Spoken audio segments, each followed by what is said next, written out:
大家好，我是李灿，欢迎收看以及收听 Easy Mandarin Minicast 中文小播客。今天咱们聊一个非常有意思的语言现象，就是很多朋友会发现中国人特别爱用成语啊，就是仿佛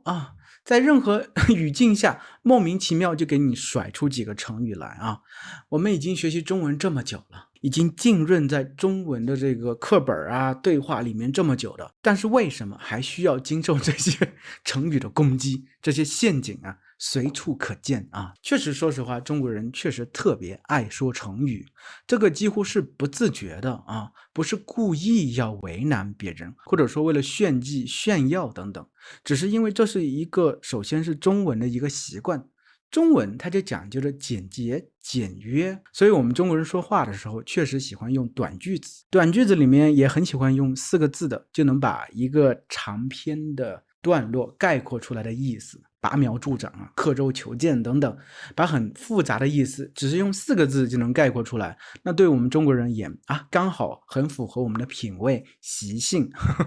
所以我们就习惯性的用这些东西去说。所以首先你看是和中文的习惯是有关系，其次说实话真的就中国人从小上学的时候就真的接触了非常非常多的成语我们是需要背诵的，需要默写的，而所有东西已经不自觉的进入我们的脑子里头，而且它其实是中国传统文化的一部分，这些东西是需要我们在上学期间把它们掌握好的。所以你看，这其实是我们所有中国人一些共同的传统教育的记忆，它就是一代一代这样传下来的，所以不由得我们不用这些成语，因为我们在类似的语境之下，我们会不自觉的这个开关就会打开，咔啦一下打开，我们不自觉的成语就脱口而出了。所以很多人学习外语的时候最为绝望的是什么状态呢？就是自己明明学习比如说中文到中级的水平了，发现自己的水平还不如一个中国的小学生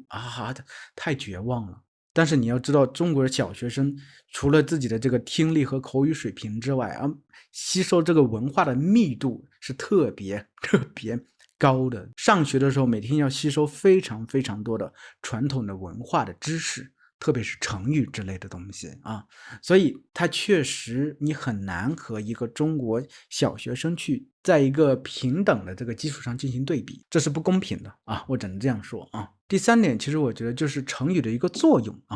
成语它其实首先就是把一个复杂的东西讲得比较简单嘛，对不对？而且它其实可以把一些我们可能不是很好说的东西，就是感觉上很直白的东西，我们可以用成语做一个遮遮掩掩的这个表示。就比如说我们说一个人他拔苗助长，特别是在教育孩子上，或在学习上，或在工作上，我们就知道了他就是这个人很急功近利他没有一个长远的眼光，没法耐心的一个做事情。这个状态下可能我们